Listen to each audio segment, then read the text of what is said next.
the shift? I think obviously the biggest one that we can probably point out and that most people can identify with is the anxiety piece. A lot of increased anxiety just from ever-changing circumstances. We were talking about a few minutes ago, someone was just talking about how the school schedules and routines and everything change from one week to the next. So there's kind of these ever-changing circumstances, and there's always this unknown that really increases those stress levels, and obviously seeing some spikes of anxiety. I've had lots of people who maybe have never experienced anxiety before even reporting some of those symptoms now. And on top of that, the media coverage, complete changes of routine for folks that maybe had, originally gone to work in person, or school was always in-person classes, and now we are shifting to everything virtual, including this presentation tonight. We're also seeing an increase in depression too from some of that isolation, depending on students' situations. They might not have any face-to-face physical interaction with other folks their age at all, depending on kind of their classroom situation, whether or not they're involved in sports, things like that. So some of that isolation is really starting to cause a shift in mood. Some families are also experiencing potential or financial hardships too, which is also increasing that depression.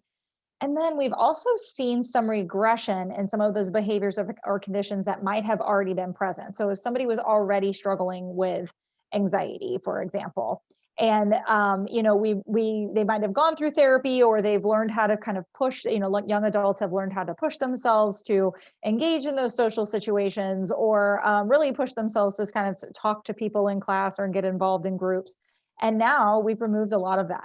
And so we're not really seeing the push to kind of expose ourselves to those stressful situations with some of those conditions. So we're seeing more avoidance, more social isolation, and maybe even like for some of those folks that might have experienced some anxiety around germs before, so increased hand washing. So some of these things that maybe people had already been dealing with or working through, now with COVID, it's kind of increased the stress level around that, and we're seeing some of those regressions. So lots of interesting things happening right around this time.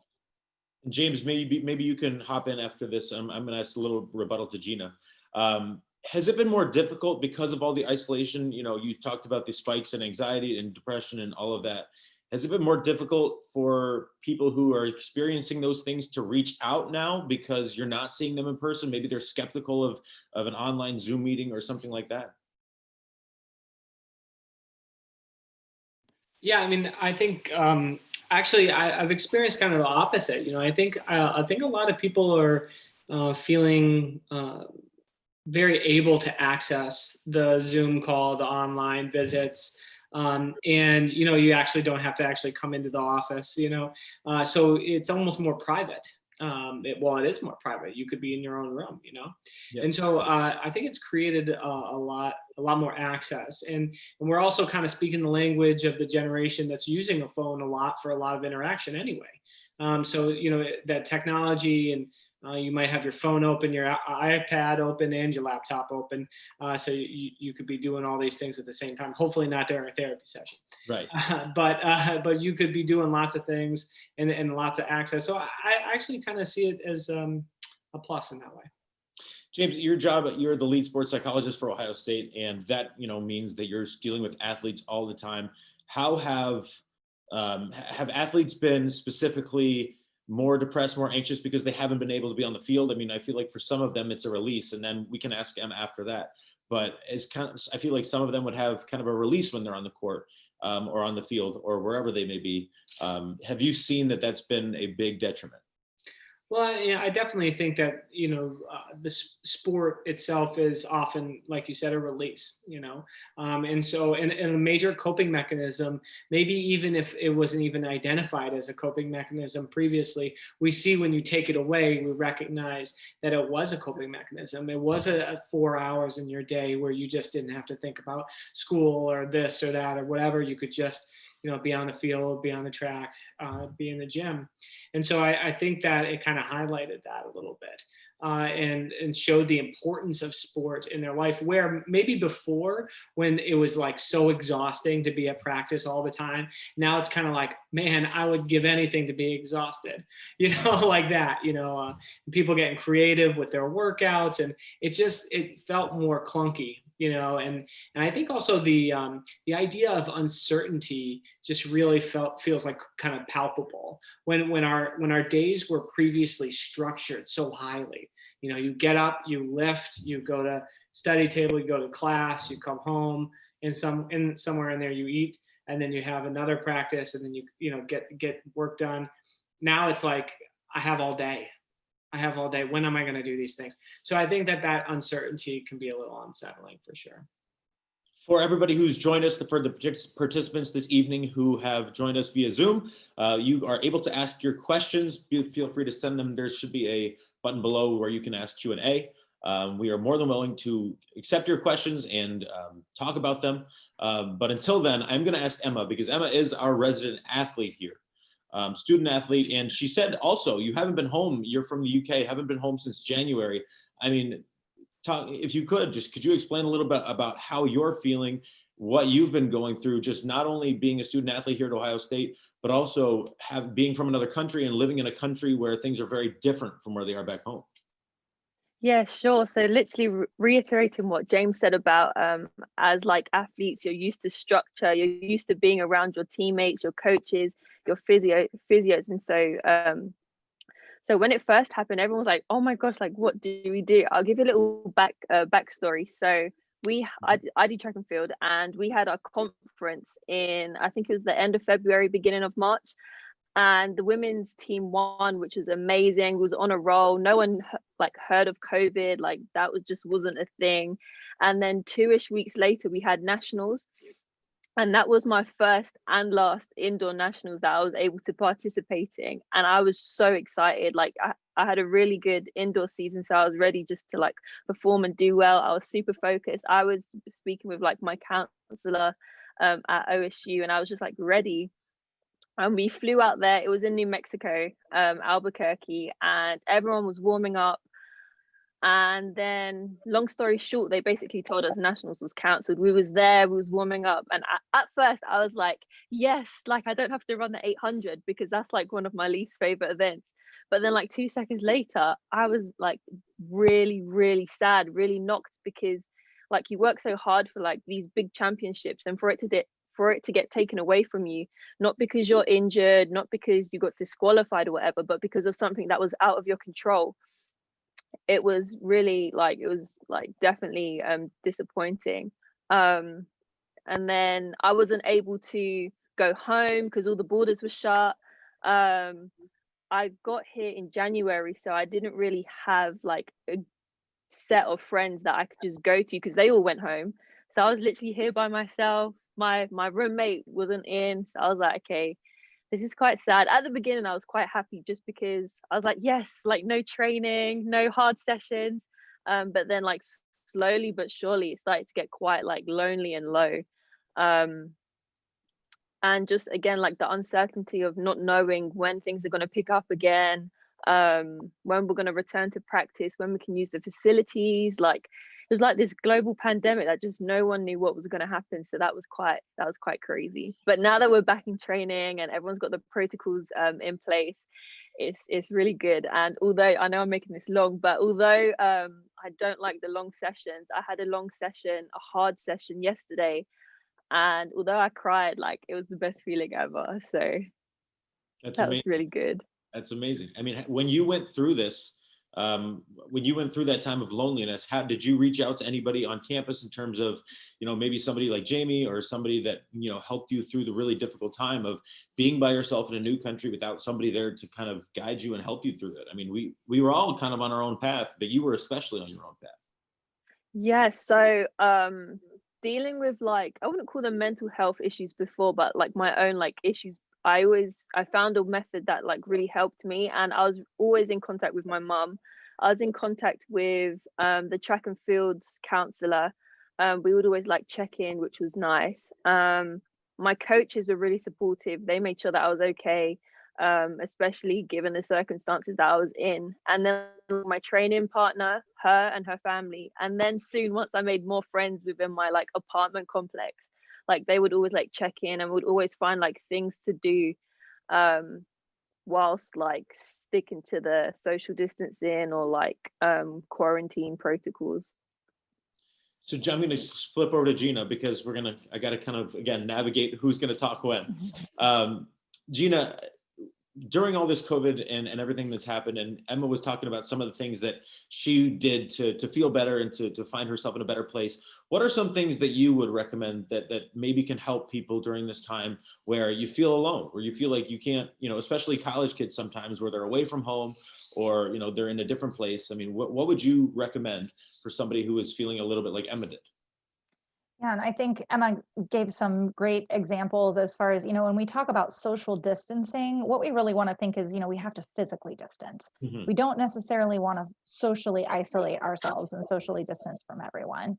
So I think, great job kind of reaching out to the resources that you had, and I really think that that's important to see, what what opportunities are there that we can still socialize with our peers and with our friends, but maintain that safe distance. I also think virtual, I've had more virtual coffee dates with people than I can think of throughout all of this, just to be able to maintain that face-to-face connection and being able to just stay connected to folks.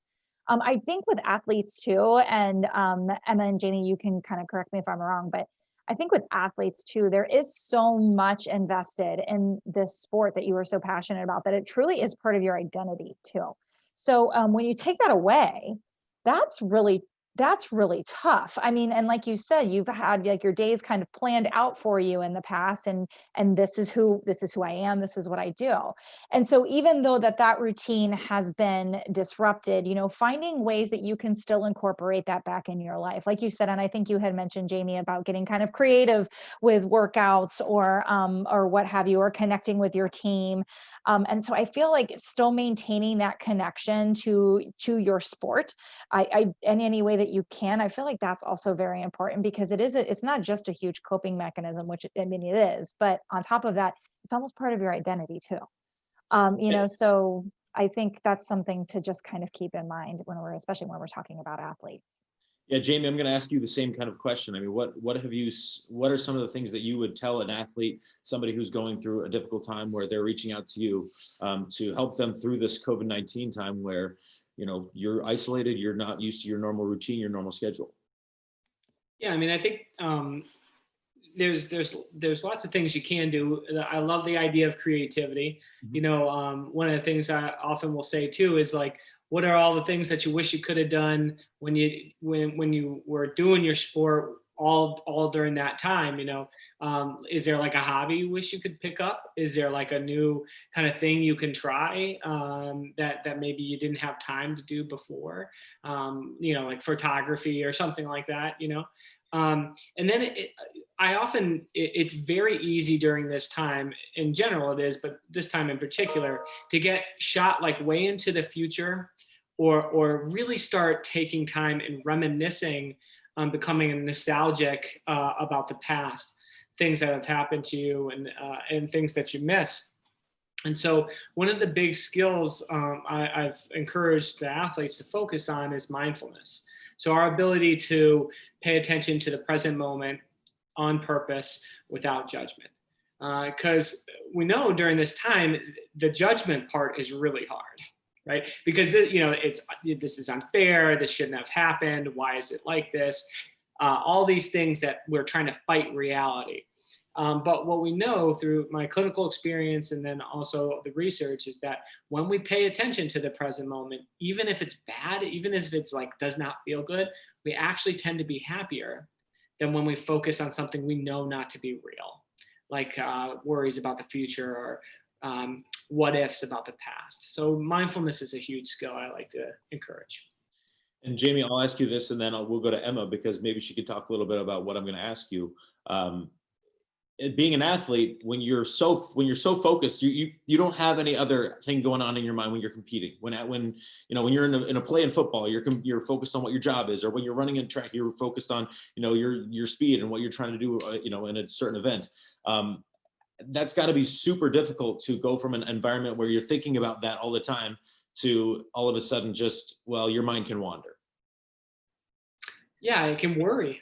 I mean, it can worry a lot about, when are we going to get back, or what if we get back and then I get COVID or something. One of the worries I'm hearing now is, if we're back into protocol and we're able to work out, and then I get COVID and then I'm out again, the disappointment and the kind of I guess you call like the up and downs of it. You get very excited for something, like, I don't know if you've experienced it, Emma, but it was like, okay, on this date, we're going to have physicals. All right, let's do it.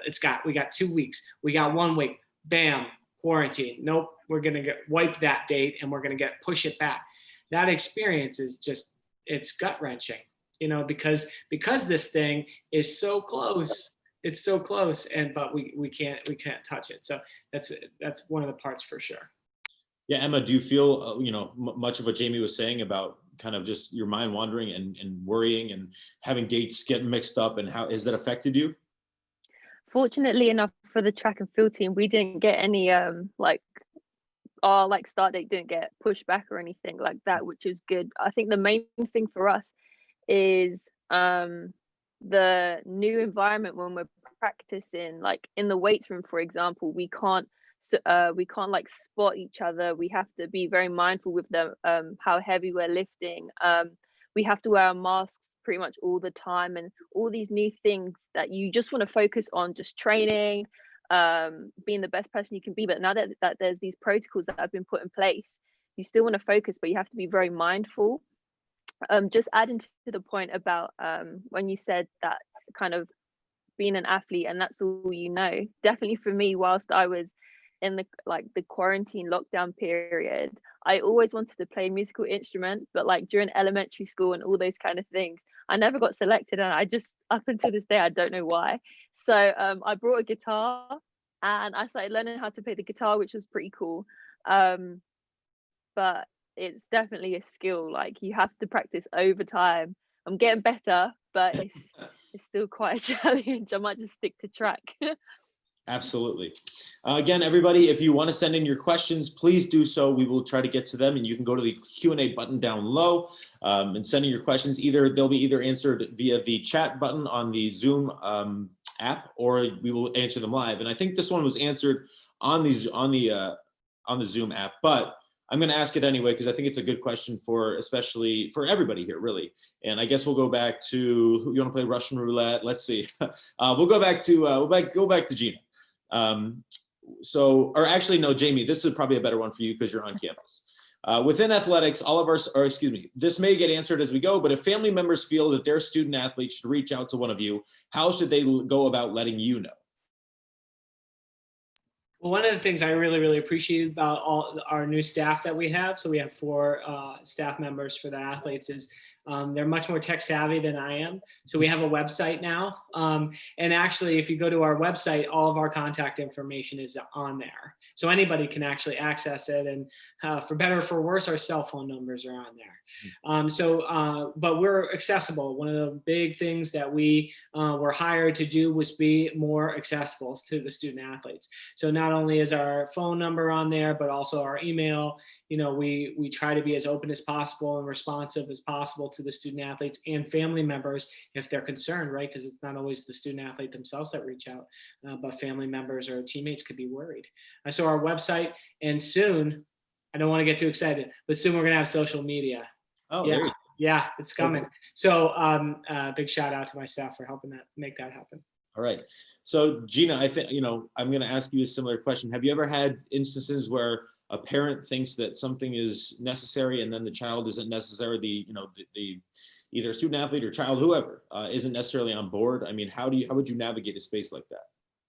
Absolutely. And I've had both. So I've worked prior to going to children's. I actually worked with college age students too. And yes, and with the children, it's a little bit easier as far as navigating that, when it comes to as far as consent and things like that. For families or for young adults, when their families are concerned, it's definitely a fine line. So what I've done in the past, if I've had a parent reach out, I obviously indicate that I can't disclose anything, but I also talk to them about how they might be able to talk to their teen about the importance of reaching out, or what resources that they do have, and then some just tips of things that they can potentially do at home.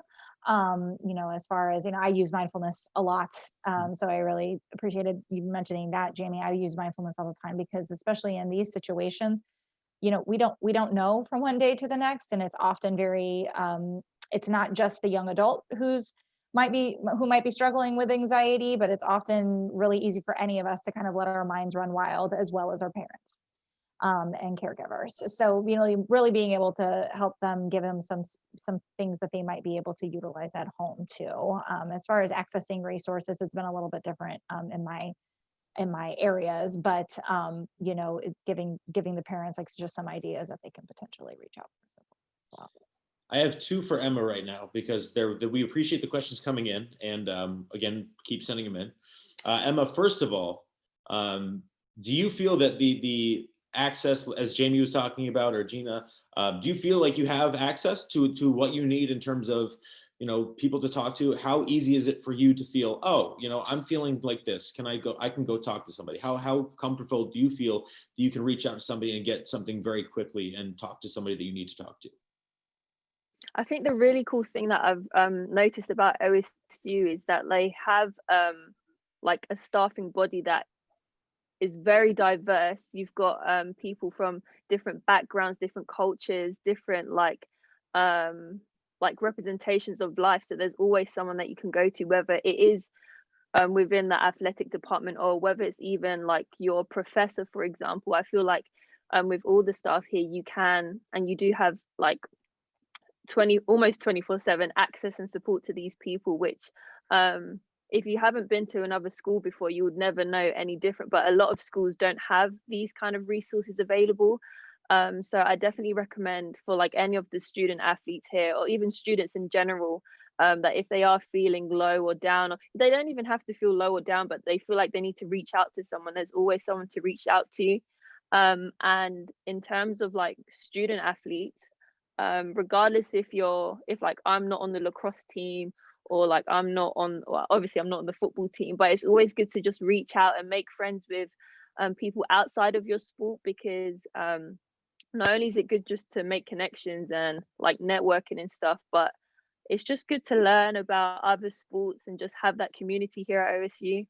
Yeah.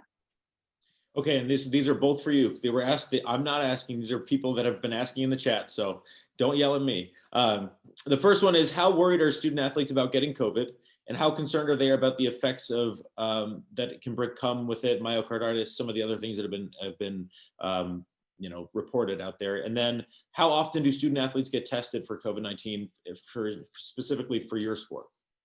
Okay, so everyone is so scared. I think it's the fear of the unknown.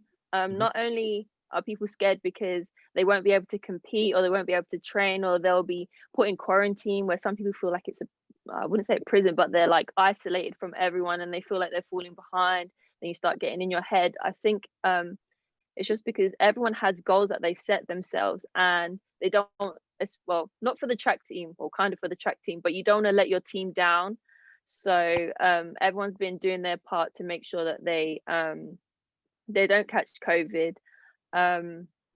But yeah, everyone is pretty like strict with it, because they want a season, they want to be able to perform for OSU. For track specifically, because it's a non-contact sport, we don't get tested as often as the contact sports.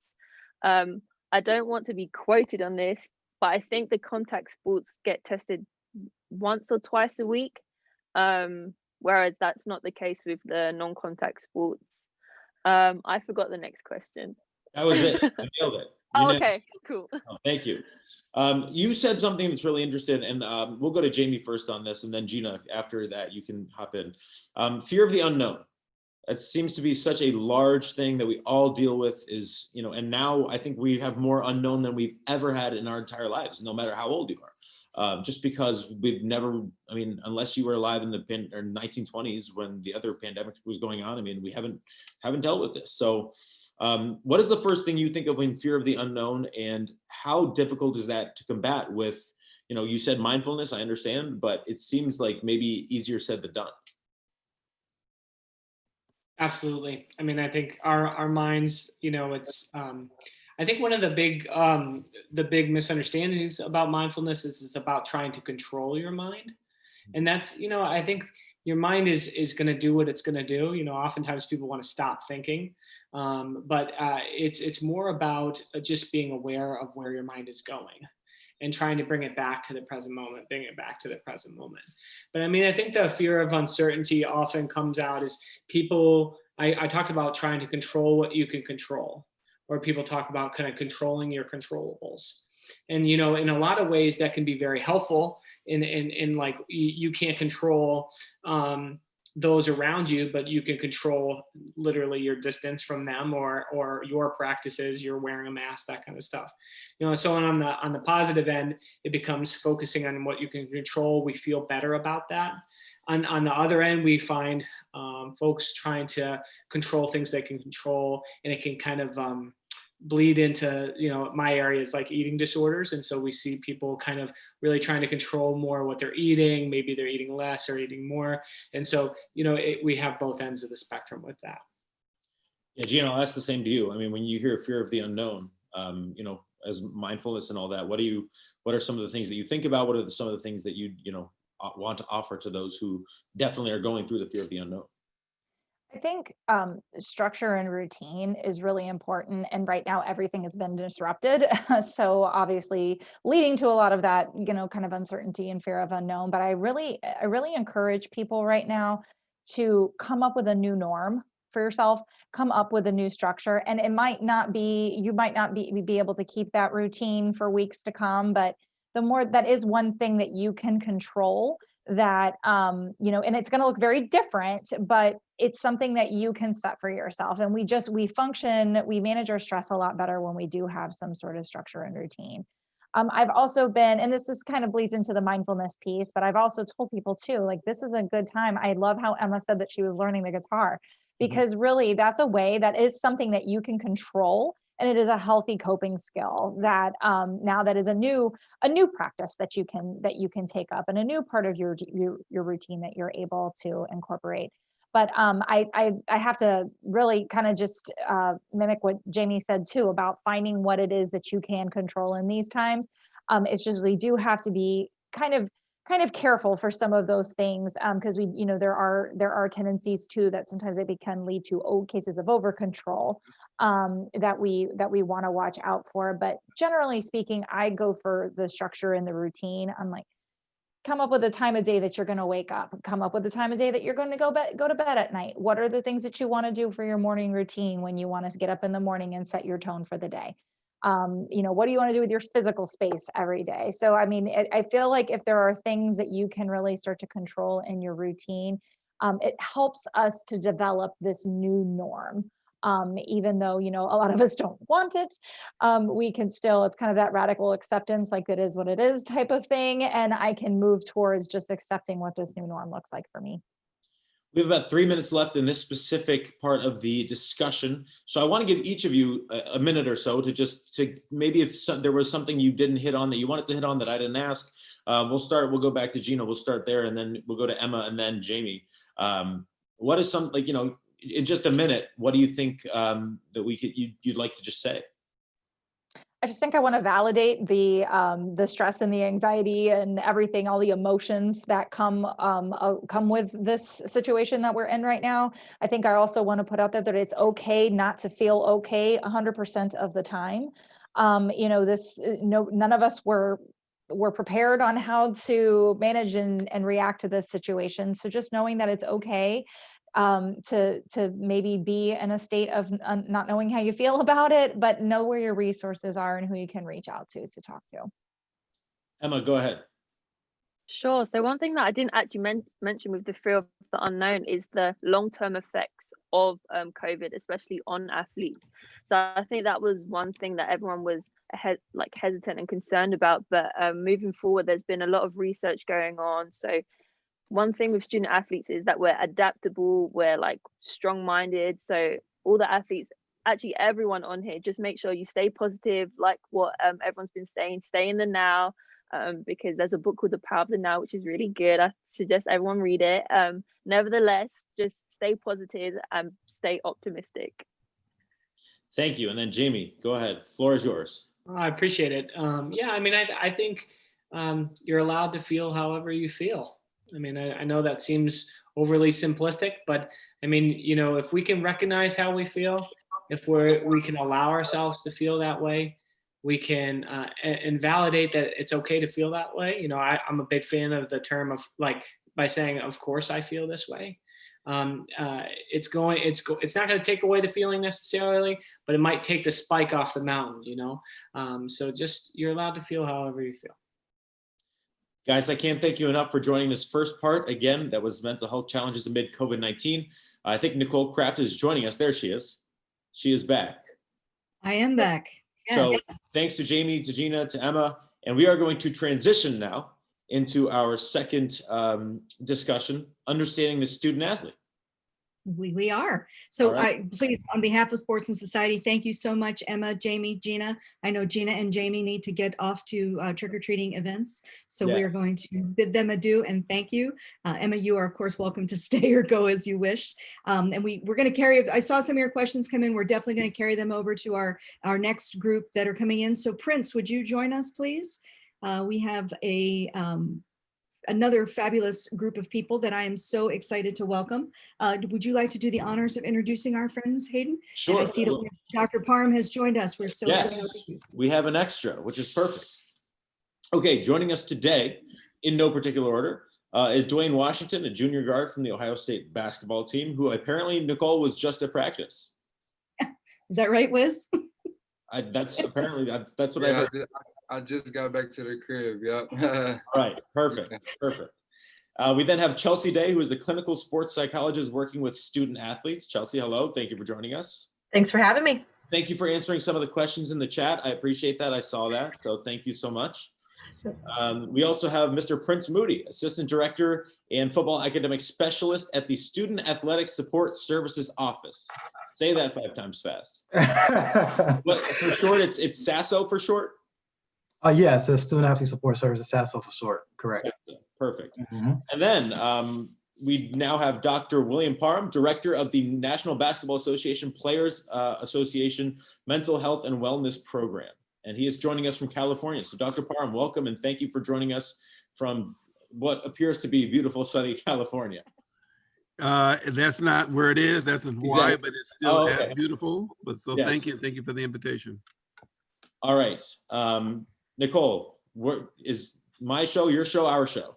Let me get us started here because I'm excited to talk. I'm always excited to talk to all of you, and I have the great pleasure of having been in class with some of you and worked with others of you. And what I want to talk about is specifically the idea of being the student part of student athlete, which I think often gets overlooked when we think about the challenges that our friends who participate in athletics face. And so maybe you could start us off with about how your life has changed from a student perspective amid COVID, and maybe, mentally how that's impacting you. Yeah, so, COVID has affected a lot of people in a lot of different ways. And, it's unfortunately something as a country we have to just come together and, do what we got to do to get past it and stuff. So for me individually, academically, it set me to a point where I had to understand there's going to be no more in-person classes. So, I like to be hands-on and talk and engage in conversation during classes and stuff. So, for me, it was a little bit different, switching to online everything. It took some time, but once you get into a rhythm and, figure out, what's good for you. Like for me, I got to get done in the morning. Late nights are like hard for me. So every day I'm trying to figure out what I got to do. Coming up homework assignments or quizzes or whatever they may be, discussions. And so yeah, it's affected all of us differently. For me, it's been pretty hard, but we gotta push through it and just keep going every day. I thought about you. I think about you a lot, but I thought about you a lot in March. March 9th was when our lives changed pretty dramatically. And you guys were a little bit busier than the rest of us were in March and had great expectations that something was going to be happening. And, for that to be cut short, and then the idea that you had to come back and finish this semester, how do you do that? I think life is a bunch of choices. At the end of the day, if you break it down into the life of choices, you make choices every single day. What you want to eat in the morning, like what you wear, to go out of the house and stuff like that. So, you have a choice to make. Like, do you want to, still be eligible? Do you want to still have an opportunity when the time comes to do what you're supposed to do, and sacrifice some things to make sure that happens, or are you the other way? And it's like, are you gonna feel bad for yourself and sorrow and shame yourself? But really, like, what is that gonna do? Only hurt you in the end, And for me, it took me a long time to realize that. This past, while we were in quarantine, actually helped me find that about myself, that you got to be honest with yourself. Like, you can't trick yourself into thinking that you're right and this and that. Like, you just got to be honest with yourself. And I think that time off really helped me, and it helped the guys too.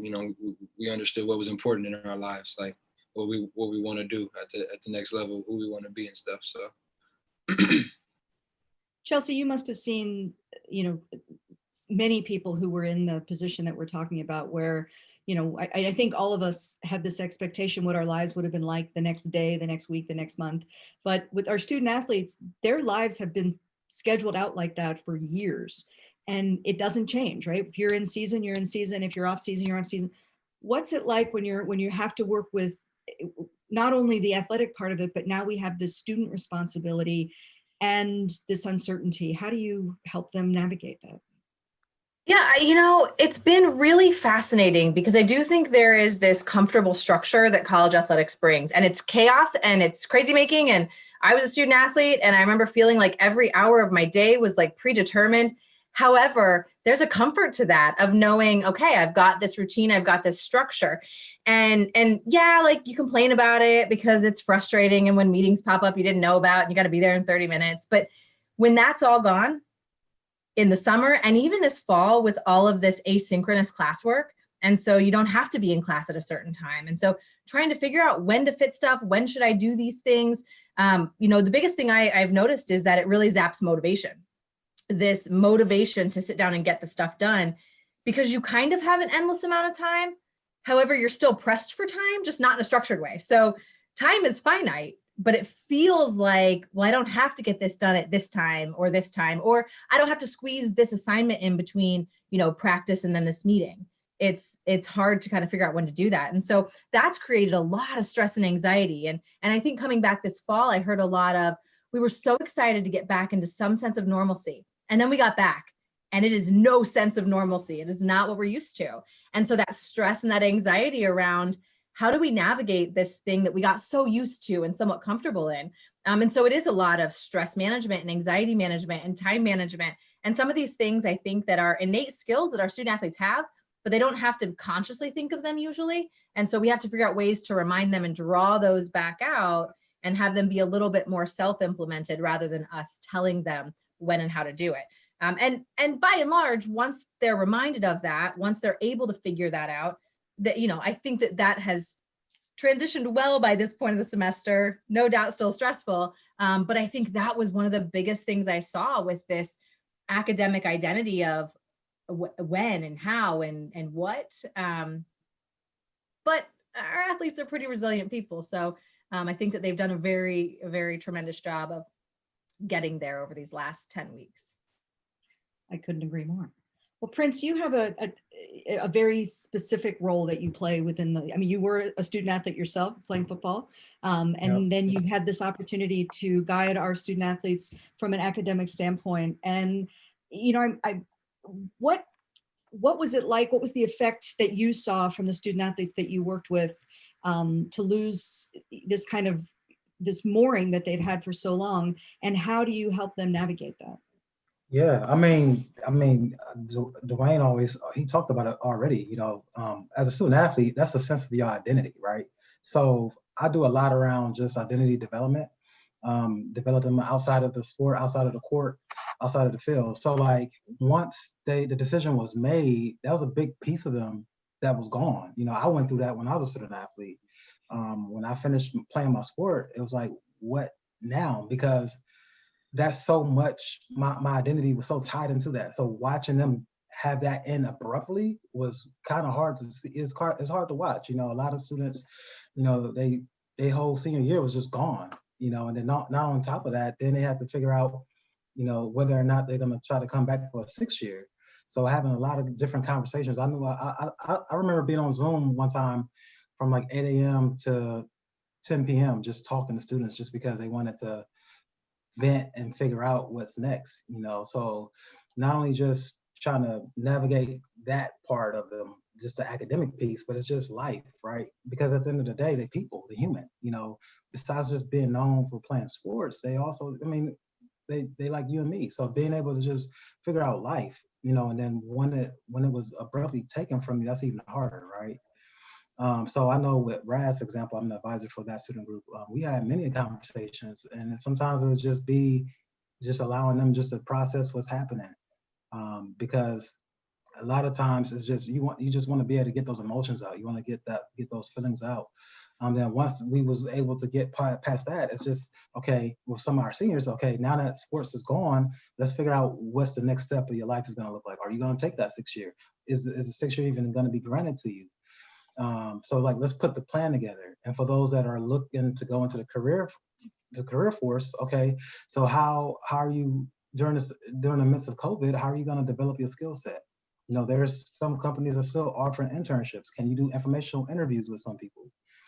So it was tough. Like my heart went out to them because I can imagine, even as a former student athlete, like your senior year just abruptly ends, and then you got to try to cope with that and make sense of it. You know, a lot of students this year, their career is just done, you know, and it ended in a way that no one would have ever expected. So when you talk about the mental health piece of that, I mean, I've seen it. And then on top of that, you know, now we're asking you to do academics in the middle of a pandemic, you know, so like even trying to negotiate that was kind of tough, you know, and still continues to be tough. It's tough for me as a staff member. So I can only imagine how it is for them as student athletes, you know, and I think Dr. Day alluded to it, like you used to a sense of structure. Your day is planned out for you, and now you have none of that. So just trying to make it make sense. So from an academic standpoint, it's trying to provide that sense of structure, and then at the same time, have that grace and have those opportunities to have those conversations. Absolutely.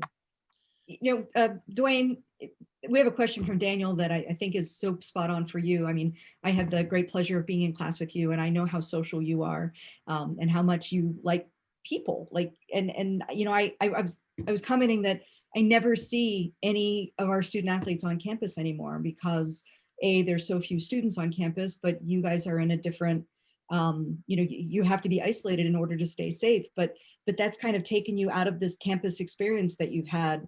And I'm curious, you know, what other ways have you had these rules enforced upon you, and what's been the effect on that, on you personally? Yeah, so you know, for me, you know, this is my junior year here, so this is my 3rd year.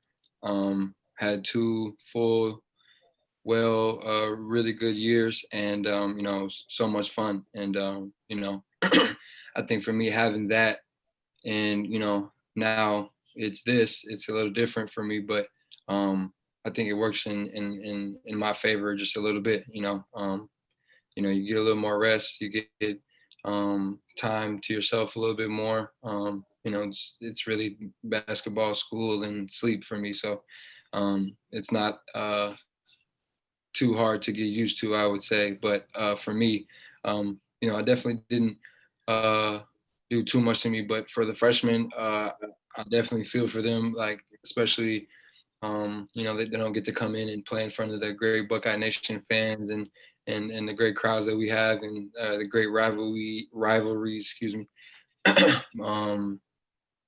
So I think, for them, it's a lot tougher, but hopefully things are continually gonna get better, and we'll move in the right direction with everything that we got going on, and it'll be back in no time.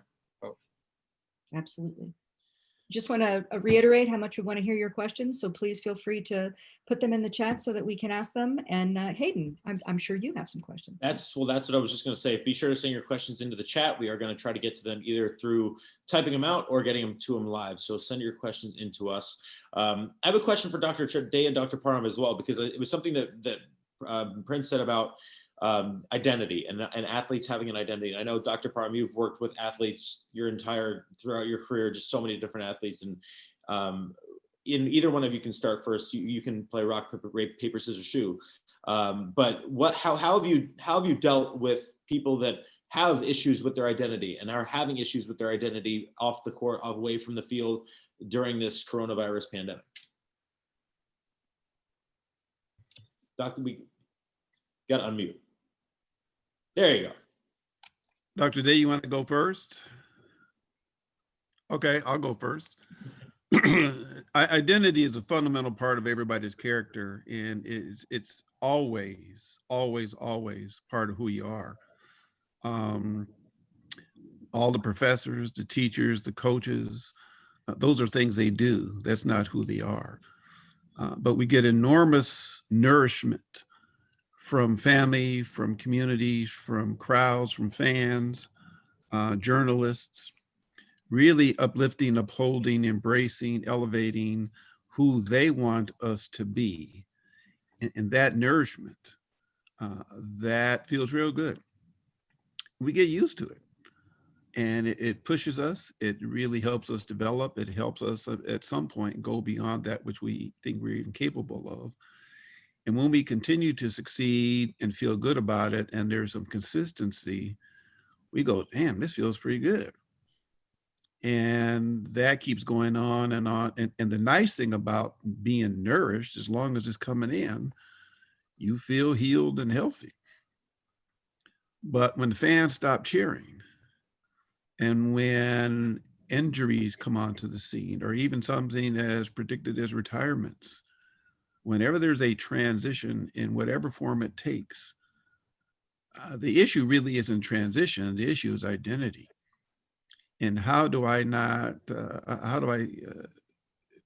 mourn the loss of what was, embrace the middle like I don't know what the heck is going on, and then how do I embrace a new identity without falling prey to the traps of the identity I had before?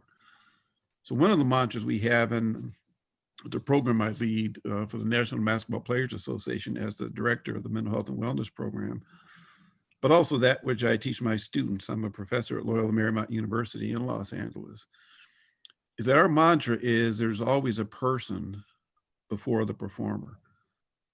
Performance is what you do. A person is who you are. And who you are goes with you from the womb to the tomb, is what we say. So the time you're born to the time you die. We are incentivized, however, to really, at some point, be puppets, to play to the piper. And for lots of good reasons we may not have time to go into, but essentially we adopt a way of living that is successful for us. But again, we get at some level addicted to it. We don't proceed with a broadened portfolio of what we can do. And so identity is at the core of everything. And the last thing I'll say, and I'll turn it over to my colleague, Dr. Day, a lot of the identity and the issues that are experienced emotionally, which is really what we're talking about here, it is rooted in a lot of past adverse childhood experiences, actually. I mean, you may or may not be aware of a classic study conducted by the Center for Disease Control in Kaiser Permanente Major Hospital Group in 1996 and 1998. And the study was called the Adverse Childhood Experiences. The question on the table at the time was, to what degree do childhood experiences impact later health for adults? Simple question. What they discovered was a lot, the operative word here is discovered, because it caught them by surprise. But one key finding is for everybody participating in this Zoom session today, and it looks like there's 82 of you. If you were to go into your phone books right now and close your eyes and randomly selected 100 people, randomly, the data are exceedingly clear that 65 out of 100 of those people would have had from 1 to 4 adverse childhood experiences, the earliest of which is likely to have occurred before the age of 10 years of age. But we as men and women are incentivized to not talk about personal baggage. There's a stigma with mental health. And as a result, we pack all that stuff in. And I had an article published back in January called Invisible Tattoos, and that's really what I'm talking about, invisible tattoos. And I say all that and bring that only because that's a fundamental part of the identity shift that nobody ever addresses. Why? Because we're incentivized not to. But it's real powerful, and I can't overemphasize that. And again, the article I wrote was appeared electronically. So if you go in and type Parham, Aeon magazine, AEON, invisible tattoos, it really talks about athletes specifically with adverse childhood experiences and the impact that has on one's life. And so all of that feeds into transition. So the last thing I'll say is I interpret a lot of the stress that we see in athletes, including the proverbial slump, not as evidence that the player forgot how to hoop, but that it's like a smoke detector in your home. And if a smoke detector went off in your home right now, I doubt that any of you would get up, go get a step stool and take it off the ceiling and go get it fixed. You see, the fact that it went off suggests that it's working. And when you see athletes engaging in what might on the surface look like strange, aberrant behavior, it's nothing but a smoke detector indicating that something other than their sport is troubling them. And I can almost guarantee you, take it to the bank, it has something to do with the adverse childhood experiences of the past. Dr. Day, go ahead. No, please, Hayden, go ahead. Yeah, no, Dr. Day, I mean, I wanted you to jump in on that as well, but there is a question for you in here. So if you want to expand on that and then get to this question, whichever you want.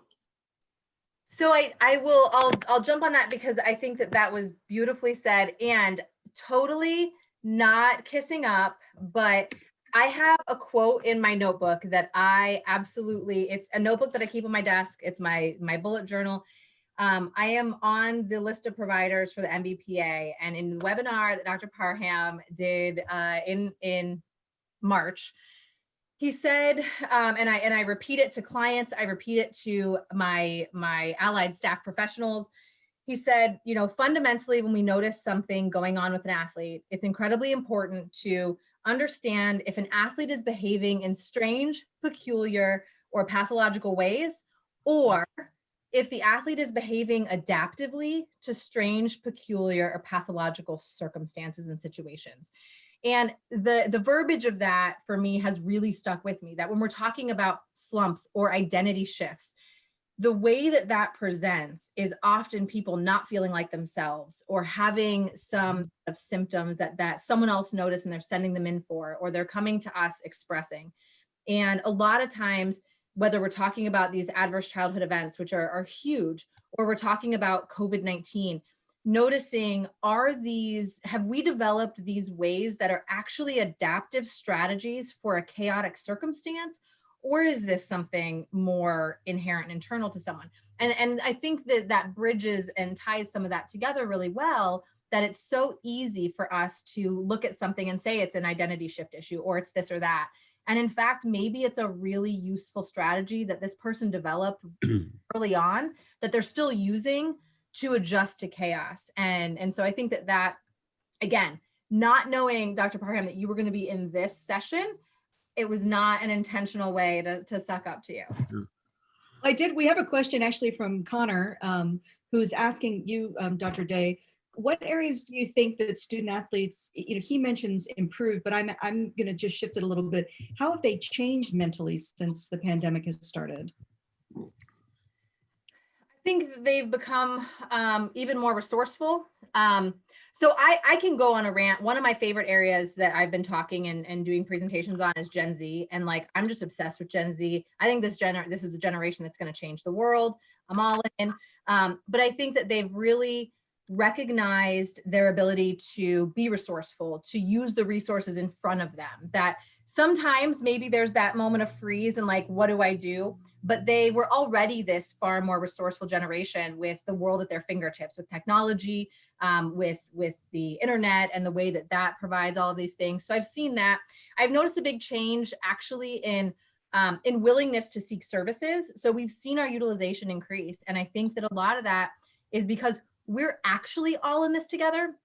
This is the first time in my life, in my career, that when someone comes to me and they're talking about what they're going through related to COVID, like I'm in it too, like I'm dealing with COVID too. And so I think there has been this greater recognition, particularly in our Gen Z folks, that, oh, I'm not just crazy. I'm not just dealing with this thing that no one else is dealing with. And therefore I'm a little bit more willing to reach out and open up to, whether it's us or whether it's other trusted adults and staff. I've seen that as a big change. And I actually have really seen this ability to be vulnerable. So being able to say like, this is hard, and being able to recognize that even though maybe we all thought we were super tough before this and we were just like bulletproof, I think there's this realization that we are all vulnerable, and embracing that is better. And so that's a dynamic shift that I've seen in our kind of group. And all of that's really encouraging. All of that in terms of prognostically moving forward is all really good stuff. So, really, I expected to see a little bit more negative shift. I expected to see more people kind of shutting down and withdrawing and holding up. And over at least the past, 10 or 15 weeks, I've really seen a lot of thriving and pushing through this. And it's been really cool. That's awesome. We want to continue to, encourage you guys to get in your questions on the bottom of the screen. There's a Q&A and a lot of questions coming in for Duane. So I'm going to ask you a couple, Duane, real fast. This one from Jamie Wood. What have you learned about yourself through this time, through COVID time? I mean, Dr. Day, Dr. Parham just said, there's a lot about identity and who you are. Have you learned a little bit about yourself beyond the basketball court? Yeah. So this whole quarantine thing was huge for me. Like, started in March. Sorry about that beeping. Still washing. I'm still here though. It's not your smoke alarm, as Dr. Parham mentioned. Yeah. So for me, it showed a lot about a lot about my understanding about who I was as a person. For me, it was very eye-opening, because I didn't know, a lot of the stuff that I was actually doing. Just figuring out, if I am controlling or want to be right in every situation, or just little things like that, just, about you, and you only know about yourself. But those things, I just had time to like look myself in the mirror and just ask myself a bunch of questions about who I was and what I wanted to be, and what image that I have to the public. And it's important to be who you want to be and who you feel like you should be. So that was important for me during this time, and I just used it to talk to my parents a lot. I to Jamie Houle a couple of times during quarantine. So he's a great guy to talk to as well. Just we had some really good conversations. So yeah, just yeah, I learned a lot about myself, and it was very I'm glad that I did, because now I feel like I'm, you know, ahead of the game. I'm more ready for life per se. So Yeah. And there was somebody that asked as well. I mean, do you feel that now that you've gone through all this, I mean, you feel you're more ready for basketball? You feel like this season is a little more important for you? yeah, definitely. I think for a couple of reasons it's more important to me. You know, like a lot of people and everybody would say is about to play is like we've been off for like a long time. Like we didn't play basketball against another team in a really, really long time. So especially organized. So like you know, the guys are gonna do what they're supposed to do and are encouraged to do when the time comes. Like you know, staying out the way. You're gonna stay in the house, do stuff that's important. You know, to keep the safe space safe and nobody there's no outbreaks anywhere. So you know, the guys in the NBA did a great job. You know, with the bubble and everything. That was very cool to watch, and I think it gave us college basketball players, I would like hope that it's gonna be fine. And you know, we got to watch the finals, and you know, it was just very cool. You know, champion. It made me feel like, all right, we're gonna go and have an NCAA championship. Like we're gonna go. You know, just those thoughts run through your head, and it gives you hope. And you know, when that's all you got, you know, you gotta just roll with it and believe in it, and you're gonna be straight. You just gotta really believe in yourself as a person. And yeah, that's what I found out about myself as well over those quarantine months. So I think we're all just hoping for hope, for more hope from wherever we can get it.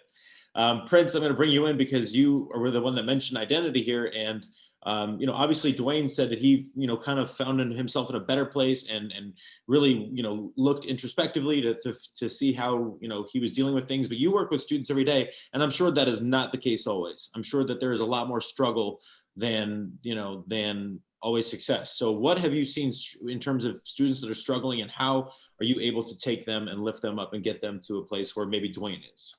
Yeah, I think it comes naturally, right? Like you're gonna have days where you struggle. For me personally, it's almost helping them through the process, right?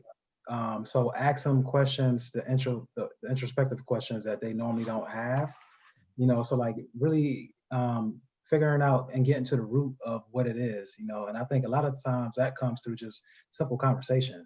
How you doing today? And then really holding, not even just how you doing today, but the follow-up. No, really, how are you really doing today? What's happening in your home life? You know, so like really trying to figure out and get a sense of what it is, what's bothering them. And then on top of it, like helping them just navigate it themselves, right? Because it's so funny, like 9 times out of 10, they already have the answer that they're looking for. And all they need is just a little space to be able to talk through it, you know. And then for me, it's really just helping them come to that conclusion. And it's really just having that space to have that conversation. For example, I remember speaking with one student. He's finishing up this fall, and you know, at first he was like bummed out about his track season not being able to have it, and he was kind of going back and forth whether or not he should transfer. And you know, once we just sat down and just had a conversation around it, okay, if you transfer, what are you gonna do if you want to transfer? What's the point of you going to another university? I really want to just graduate from Ohio State. Oh, so you really don't want to transfer? So like really just having those opportunities to have that conversation with them, and then letting them come to their own conclusion. For me personally, the best thing that I can do is just be a listener, you know, especially now, just because like they have so much that they're dealing with, you know, things that a lot of times they don't share that the personal stuff, and the doctors alluded to it earlier. You know, like that's why to me it's really important just to really ask those questions and those follow-up questions, and then not only just that, help them come up with like solutions too. So a lot of times, if anyone, you know, you talk to any of the student athletes, they tell you I'm always giving people homework. All right, so when you come back to me, we're gonna talk about these next couple steps. And I think once once we have a plan, because a lot of times, even I'm like this, I can be scatterbrained, but when you put it together and create a plan, it's more manageable. So for me, it's really just trying to help them navigate this whole entire craziness and try to make sense of it. And then that, to me, is just really being able to provide that space for them to just be emotional, share their thoughts, share what they're feeling.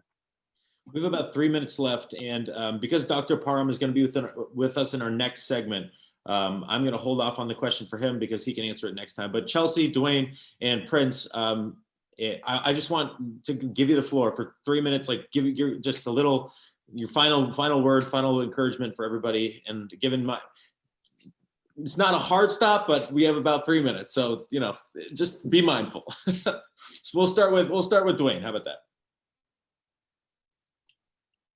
I'm gonna be short and sweet. Cool. All right. So for me, my 50 seconds of fame, I just say that don't compare yourself to other people. Like, it's very important to stay true to yourself and like understand that your road to greatness or whatever you're striving to achieve is not the same as everybody else's. Like, it's hard to understand that, but it comes with maturity and time and experiences. And for me, I think that's really, really important, is once you get to that point of mental strength and capacity to understand that, don't compare yourself to others. You're your own person. Your decisions are your decisions. Your personal life is your personal life. And yeah, that's my little spiel, and hope everybody has a great rest of their night. And thank you. I'm gonna let you go, Chelsi. Perfect. I think that one of the biggest takeaways of this time is we're at October 29th. All of this started in March. And for everyone still at least semi-standing, leaning, stumbling on 2 feet, I think the important thing is looking back and realizing that we've gotten through a lot of months of this, and that the reflection on how we've done that, the reflection on our resilience, the reflection on what we have been able as individuals to achieve, accomplish, or just sustain, I think is something that can really help us fuel forward. The gratitude for our resilience and reflecting on that gives us a good blueprint for moving forward and continuing that energy and having that encouragement and that confidence that we're going to be able to keep doing that. And I think that we don't do that enough, is reflect on the successes that we've had through hard times. And again, that's our blueprint for moving forward. Prince, go ahead. Sweet. I'll keep it simple. This too shall pass. Life is a series of moments. It's hard right now, but just like anything else in life, like as a former student athlete, practice may be hard, but at the end of the day, it will pass and we'll get through this. So this too shall pass, and it's okay. It's okay to feel what you're feeling. It's okay to feel frustrated. It's okay to be however you feel. So this too shall pass, and it's okay. That's words to live by. All right. I know I speak for everyone in giving a round of applause to this incredible panel. Thank you so much, Duane, Prince, and Chelsi. I'm not sure, Chelsi. So Chelsi's going to stick around for a little bit, and I appreciate that. Duane, you're allowed to, I hope, go get some dinner, go kick back for a little bit, All right. do your homework. Yes, thank you. I appreciate Prince, thank you so much for being here. Thank you. Hope everybody is blessed and continues to stay blessed and stay safe. All right. All right, we are please again going to encourage your questions, and I see we have some on here. We're definitely going to answer them. We're going to invite Wyatt Davis, if you would join us. I see you. Hello, everyone. Thank you for Hello, allowing me Wyatt. to be on here. I'm so happy to see you. It's been such a long time. Yeah, it really has. Well, I am thrilled. I want to ask, so while we're transitioning here, Derek Cowherd, my good friend, so I feel like this is a plant question. He asked, Chelsi, he's asking us how we manage our own mental health and wellness and how we're refueling and being able to serve so many student athletes, or are we running off the adrenaline of helping others? So I was hoping you would kind of share with that of what it's like to be in the role that you're in. Yeah, so I actually took this job at Ohio State a year and a month ago, and I left a job I loved at IU. It was a wonderful fit for me, but I left it because I didn't feel like I was able to practice what I preach in terms of taking care of myself. I was commuting an hour each way with a toddler, and it just wasn't a good fit. And so a commitment in terms of taking this job for me was to maintain that commitment of practicing what I preach and doing that self-care and doing that stuff. And so I've stayed committed to that. I didn't know we were going to come into a global pandemic, but I've stayed committed to that. So running has been a thing that I do. I love to cook for fun and try new recipes. I also live with a toddler, and 2-year-olds are really good at making you be present and in the moment and engaged. So while at moments that's some crazy making, it also really helps me dial in and be present and separate from all of the other chaos that's going on in my world. So those have been my big strategies. Well, and I'll tell you, my strategy is getting to do things like this and talk to all of you and see my amazing students like Wyatt. Hayden, would you do our introduction, please? Yes, I'll do our introductions. I think Jennifer still needs to be added, though. I think she's raising her hand somewhere. Okay, great. Got it. Okay. Got her. So if you joined us from the last session, this session is going to be sports and community in COVID. And last session, I introduced him, but I'll introduce him again. He is Dr. William Parham, director of the NBPA's Mental Health and Wellness Program.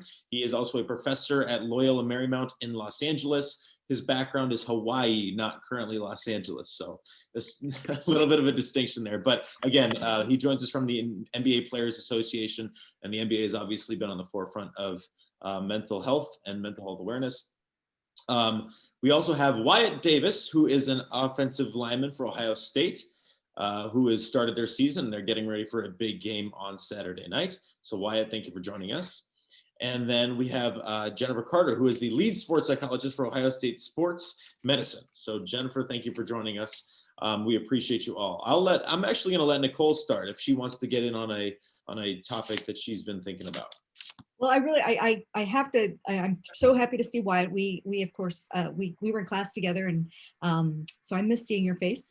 But you've had quite the journey here. And when you talk about people who have gone through the roller coaster of emotions that would go hand in hand with COVID, I think, you've been there. Maybe you could just talk us through a little bit about your emotional state when you made the decision that you were going to leave the program, and then the decision to come back. What's it like to be in your position and have to make these decisions that are beyond your control to a degree? Well, obviously just from the initial start when they canceled our season, it was really hard for everybody. I remember, we had the meeting and Gene Smith spoke to us and told us that, the season got canceled, and it got pretty emotional. And I think at that point, everyone was just kind of flustered with what they should do, and, how are we going to do this? And, certain guys in certain positions, what lifetime decisions they're going to make. So for me personally, it was really hard. There's not even really words to describe how I was feeling. And just throughout the whole process, everything just seemed so unsure. And, so for the first couple of weeks after it got postponed, I just couldn't believe that was going to be the outcome. So we were all very hopeful. We still would meet and lift the guys. And obviously we followed protocol with this, but, then all of a sudden word started getting in that there's going to be these votes that were supposed to happen, and that the decision was going to be made to play, and our coaches were really hopeful. And then the first initial vote came in, and I don't even know the exact scores, but it was almost unanimous not to play. So that was another punch to the chest. And it really was tough after that, because at that point, at least in my eyes, and then the commissioner came out and said that we will not revisit this idea. It was, at least for me at the time, clear on what to do. And mainly just throughout that time, I was just trying to figure out what is the plan. And there was just so much what if that it was really hard, especially just for me mentally, not only for me, but for my family. And, there's a lot of extra other stuff that goes into it, especially just because it got canceled. And, personally speaking, with my side, you got all these NFL people starting to pitch in, like with agents trying to have me sign and, pretty much just take that next step and leave. And I wasn't ready to do that, nor did I do it at the end of the day. But what ultimately led me to my decision was just there were a couple weeks that went by, and there was word of a vote happening, and I was talking to Gene Smith and Coach Day throughout the whole process, and they were telling me that they think it's going to happen, and the vote's supposed to be on, I believe it was supposed to be on like a Friday. Vote never happened, and that it was a rumor. And I was actually out in California with my family during this time, and I just, after that last time, it was kind of just the last straw for me. It was really starting to affect me deeply because I wanted to play so bad, and my family was just saying, well, it really doesn't look like it's going to happen, Wyatt. So, you might need to take this next step. And I did. It was very short lived, but when I announced that I declared, it was probably like the weirdest range of emotions that I've ever had, just because it wasn't how I envisioned it. And it really wasn't even a moment of happiness. It was just more so a moment of somewhat relief, because now I have a plan and I knew what I was going to do. And sure enough, the whole time there was a talk of another vote happening. And, I was kind of just like, all right, well, I haven't taken anything from my agent. I haven't signed with him, but I was out in Texas training, which that was really weird in itself, just because at the time I was the only one that announced, and then Sean announced after me, and it just felt weird being away from the program. And then all of a sudden now I'm in Texas by myself training, getting ready for, the thing that I've been dreaming of since I was young.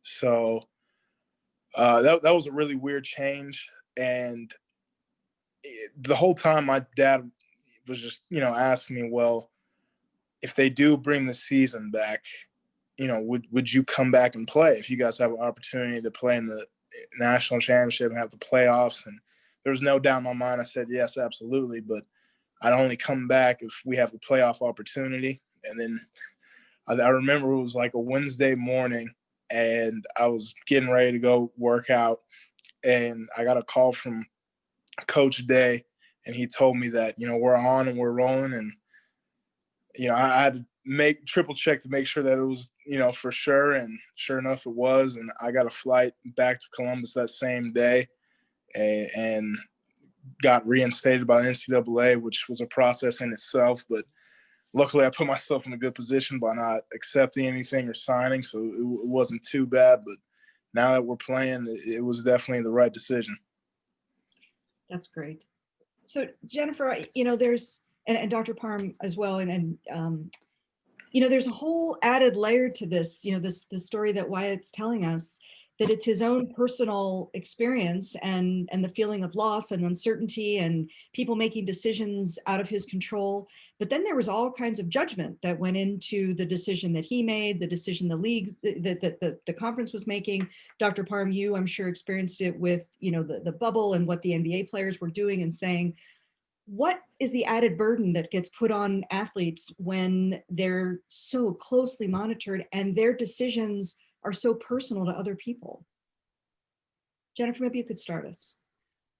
Yeah, I think all of us are making this up as we go. This is so unprecedented, and to have to make such decisions in front of the nation, where there's so much judgment all the way around, about mask and personal choices, but then to have the added judgment of career decisions when, why you're talking about, I didn't even really want that right now. I wasn't feeling ready. I think that scrutiny puts on so much pressure. And I know some athletes are purposely avoiding social media to just avoid that chatter in their head, that needless chatter. Yeah, I will add to that. Athletes, in my experience, athletes, particularly of the notoriety of Wyatt Davis, are never unburdened.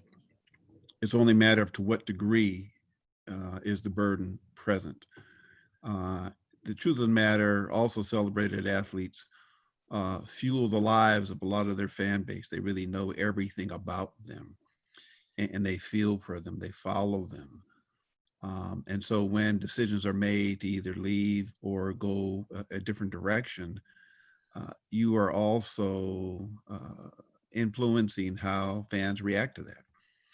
Not that athletes need to be responsible for that, because I think that's fan responsibility. But I do know that that does add some burden to what's going on, because a lot of athletes, particularly like Wyatt, he puts a lot of work that nobody even really knows into his craft. He didn't get to be such a star just because he's big and tall and strong. He really studied the science of football. He studied the mechanics of it and replayed it over and over. And I heard him say 3 times, he dreamt about this since he was a kid. So that was a vision that he saw, and he was living out that vision. And so when you get these unexpected twists, turns, cancellations, well, we're off, well, we're on, that's enough to throw anybody in a state of flux. And the stakes are pretty high. And sounds like he's well-grounded, that he's made a good decision. But as long as he is in the limelight, he is going to be burdened with not only his own dreams, his responsibilities of family, his community, and the fan base. It's just a matter of degree. And so I would hope that he stays centered, finds a place to continue to be in the center of his own life, and push yourself to the degree that you are able, stretch yourself, be curious, and the fans will take care of themselves. There is this enormous burden on sports, though, it feels like. We just had the World Series end, of course, and, in one breath, it was a great victory for baseball. And in the next breath, we had a player front and center who was positive for COVID.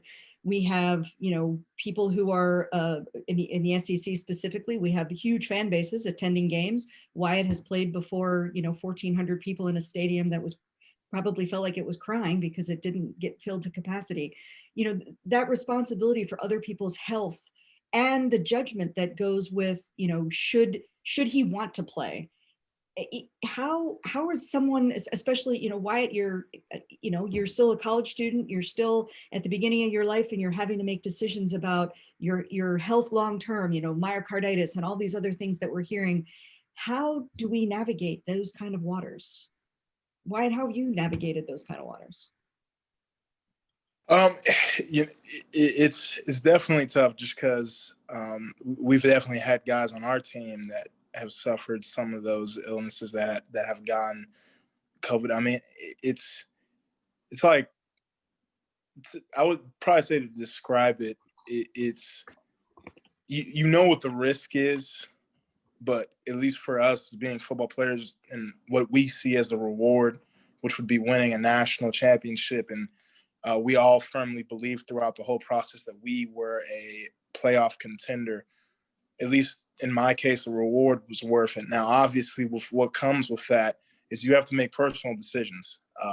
And one of those is, for example, last week, my family came out for the game, and I probably only see them a couple times of the year because I'm from California originally. And not being able to see them after the game was probably the weirdest feeling I think I've ever had in my entire life, not being able to give my mom a hug after the game. She was definitely not too happy about that, but she also understood the risk. And me personally, I don't want to, if we were to play at school and someone had it and they somehow, it was a false negative. And if I were to go back and see my parents who are at that age where it could be a serious risk, I wouldn't want to spread that to them either. Mm-hmm. And it's just making hard life decisions like that, and not going out, not being around people. There's just so much stuff that you have to be cautious of. But for the football team, what we had to go through during this off season, it is worth it, especially now that we have the opportunity to play.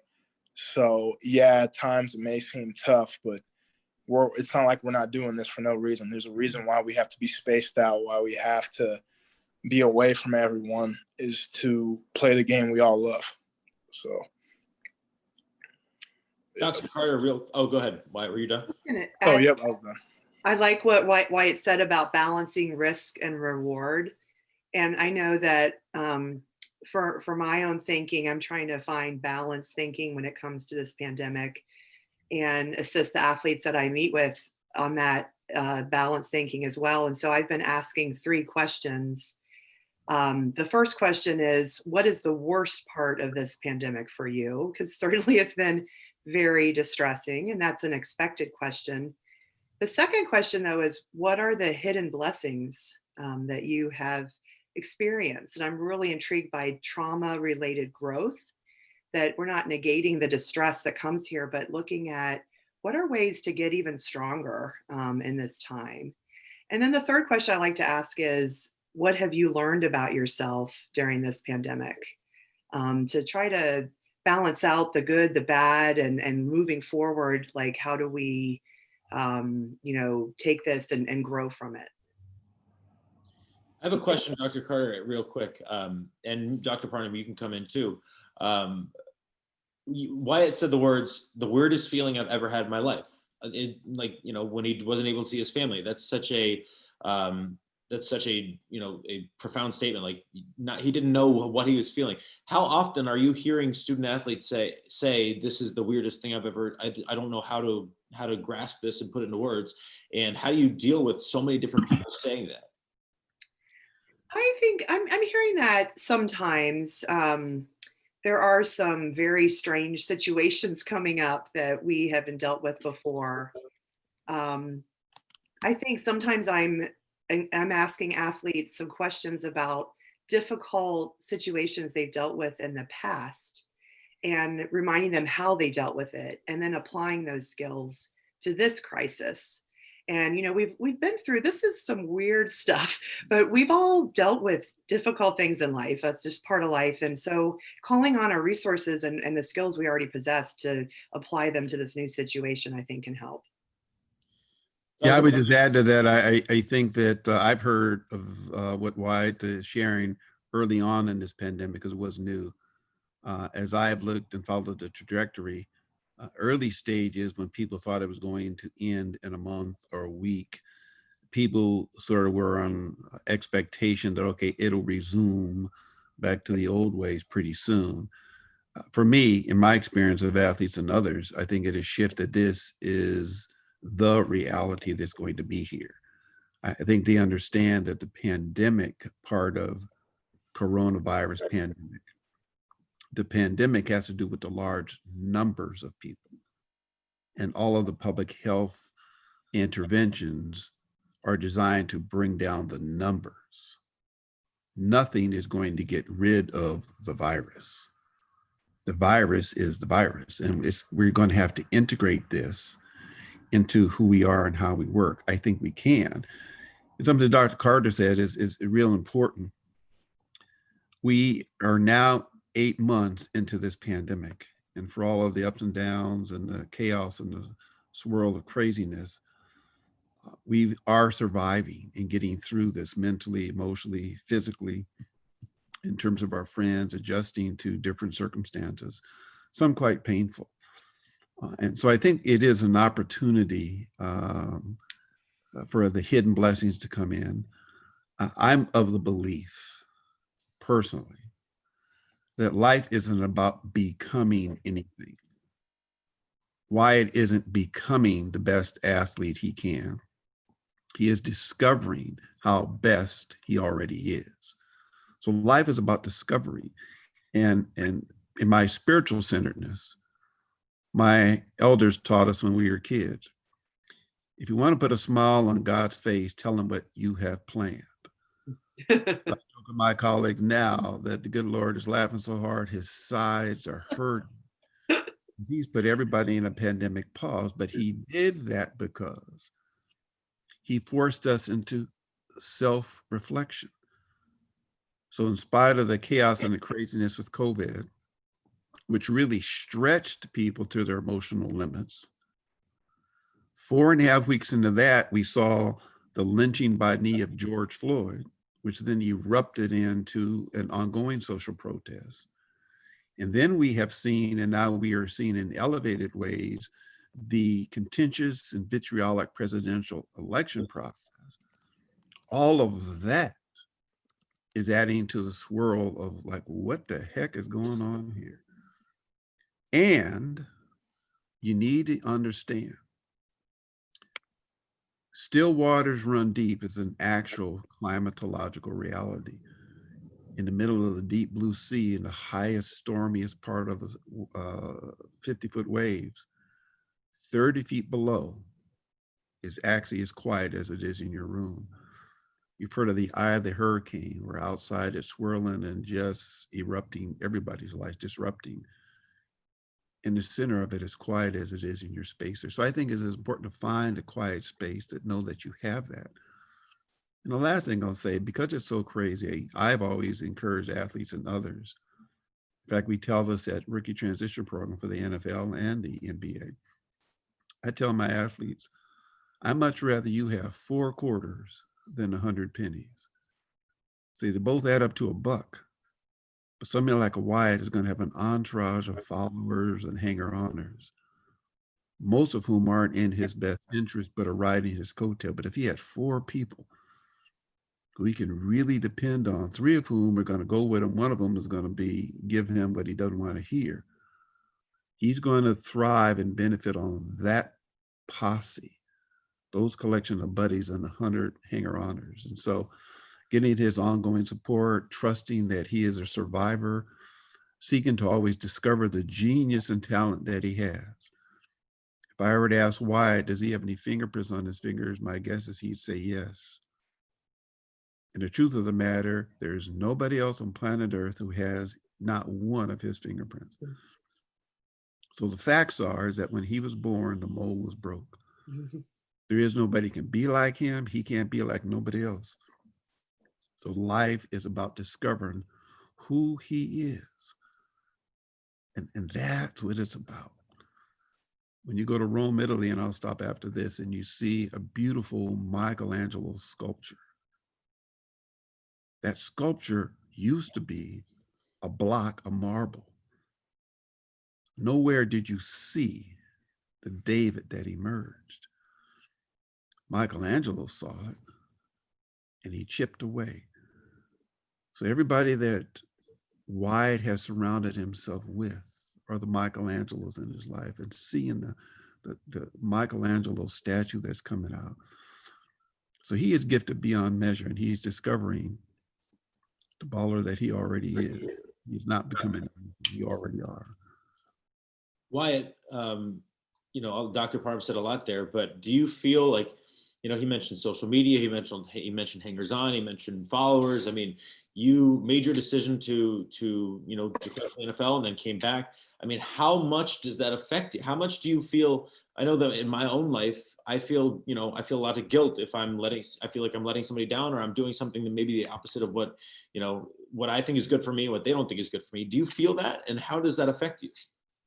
Oh, yeah, and I definitely feel that. I mean, I'll never forget, I want to say it was like 30 seconds after I posted that I was gone, there was a Buckeye fan that commented on, I believe it was on my Instagram, saying, way to stick it out with your boys. You're such a great team captain. And I just remember looking at that, and it was the weirdest. I don't know why I stuck with that comment specifically, because there was definitely a lot of others that were very negative, and also there was a lot that was very positive. I'd probably say it was half and half. But that one just really stuck with me, just because it was just really funny to me throughout the whole process that everything that I had worked for leading up into this season, back when there was no COVID and all the work that was put in, and to finally be someone that the team fully respects and looked upon as a leader, and then being elected captain, that of course now there's this COVID pandemic and that we don't have a season. And then of course now the commissioner saying we're not going to revisit it. And now I'm moving on, taking the next step, because this is something that I have been working for, and I used the Ohio State football program as a platform, just as how the Ohio State football program uses me. And I obviously have immense love for all my teammates and all my coaches, but it's really hard to, and when you have these outside people, like with all the fans and just, just the trolls of the world coming at you just because they don't know you. They just see you from what they see on the internet. And obviously you try not to pay attention to that stuff, but it's kind of hard when it's right there in your face. I mean, I turned my social media notifications off just because every day someone's either private messaging me or adding me publicly. And, a lot of people, from the outside perspective would think like, oh, this is, great. But at least with me, of the type of person I am, especially the type of position I play, it's not like I'm a quarterback where pretty much the spotlight's on you from the jump. It's usually my position. It kind of goes unnoticed. And it was just so weird because prior to me posting that I was leaving, I want to say I had like 4,000 followers on Instagram and maybe like 8,000 on Twitter. And like right after I posted that, now I'm at like 11.5K on Instagram and like 11.9K on Twitter. And with that comes, that negative, because you don't even notice the positive. You just notice the negative of what people say, because at least with that's what I noticed.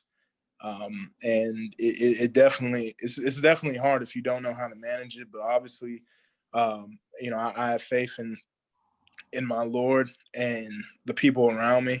And that's what really got me through that time, just because I didn't want to post that I was leaving. I didn't go into that season knowing that there was going to be a pandemic. I didn't go into that season knowing that I'd even be a top NFL prospect. And this is the craziest thing that no one truly knows, and everyone on here will probably be the only people that have ever heard this. I was a full-time starter last year. That was my first time starting. I didn't even have visions of going to the NFL after the last season. And it was crazy to me that there was agents even hitting me up towards the last season trying to get me to leave last year. So when all these people were speaking to me negatively, if I cared about the money and what the NFL brings, I would have left last year because I was being told I would be in a good spot. And that wasn't the case. And just moving from that to be sitting in the position I'm sitting in right now, if you were to tell me that I'd be sitting in this position my freshman year, I would think that you're a liar. And that's what really struck a chord for me, was just all these people thinking that, it was pretty much smooth sailing for me, and that, from the moment I got to Ohio State, that I was already great. Like, there was so much. I don't even view myself as great now. I still view myself as a work in progress, but I could go on and on about that forever. But and that's what we love about you. Well, Jen, it's funny, Wyatt was just talking. I mean, that was so profound, and I'm so grateful that you shared that with us. And he mentioned, being a freshman, and it got me thinking, and I see Stephanie has a question about our freshmen who, at least Wyatt had the ability to build relationships with his coaches and his teammates before all this hit, and kind of, have some essence of who he was in this environment. But we have so many, student athletes who are freshmen or sophomores now, but, their season didn't happen for them in the spring. When we're talking about, we know that student athletes in general have high levels of, a lot of them have high levels of anxiety, high levels of, imposter syndrome and feeling like they don't belong. How do you manage that with people when we're in a circumstance like this? Yeah, I know freshmen have something to prove. They want to legitimize their presence on this elite team. And I know when freshmen get injured or redshirt, and they can't show their stuff, that's really hard for them. And I think many young athletes have struggled with the lack of opportunity.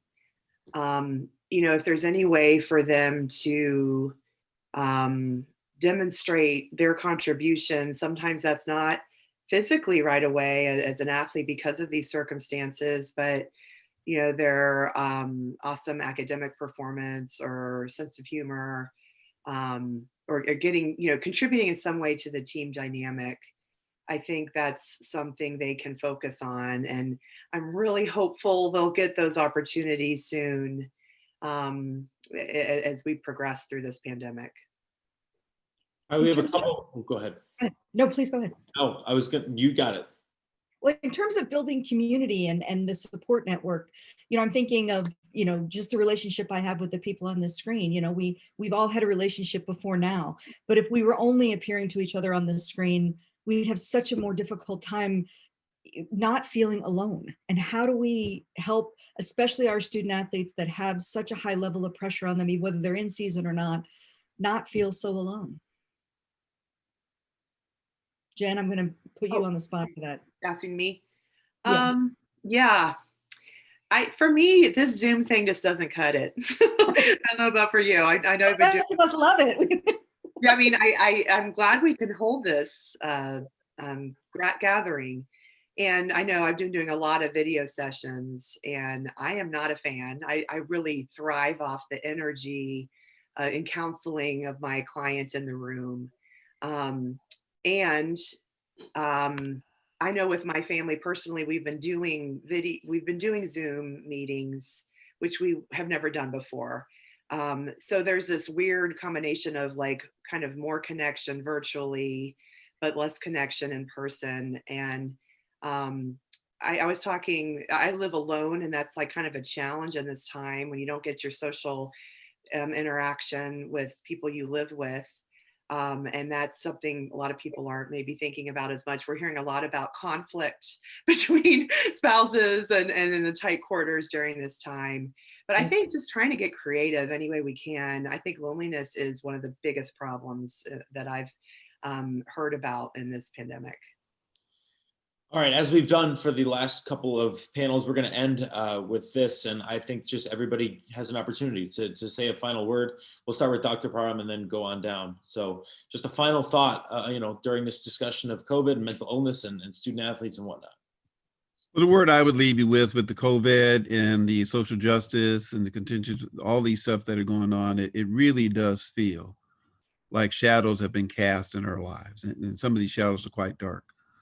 But I often remind my students that whenever a shadow has been cast, it must mean that there's light nearby. You see, because you can't cast a shadow without light.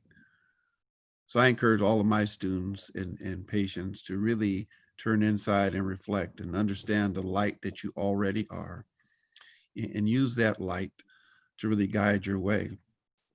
And if you look at the screen behind me, which actually is Hawaii, it is sunny as it is here in California. And if we were outside now, you wouldn't see a star in the sky. But see, if we stayed there at that same spot until midnight, you see 1 billion stars. So the question is, do the stars come out at night, or does the darkness illuminate the stars that are already there? And for me, the question is the latter. So we already have a light and a greatness about us. And it's important to see these dark times, these clouded times, as opportunities to see the light. So with that, thank you for the invitation, and I'll pass it on to my distinguished colleague and friend, Dr. Carter. Wow, I have to follow such profound insights. I was thinking about a therapy skill called Wise Mind, which is the balance of emotion and reason. And I think that's really tough to find in this emotional time. And I encourage us all to, when we're feeling really scared, really frustrated, to explore the facts here that this is a frightening virus. And, 99% of people plus are okay when they are exposed to the virus. And praying for us all that we get through this with health and strength. Wyatt, you get to bring us home. Well, it's going to be hard to follow up after those, but I would just say to everyone that was on this, just to have faith in everything that's going on. This is happening for a reason, and you're feeling the way that you're feeling for a reason, and you're going through what you're going through for a reason, just because that means at the end of the day that there's light at the end of the tunnel.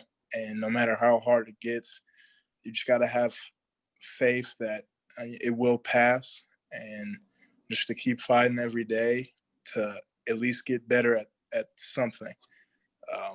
And I just hope that everyone stays safe. And I really appreciate the opportunity that I had to speak in front of everyone today. And thank you. Well, thank you. You, yeah.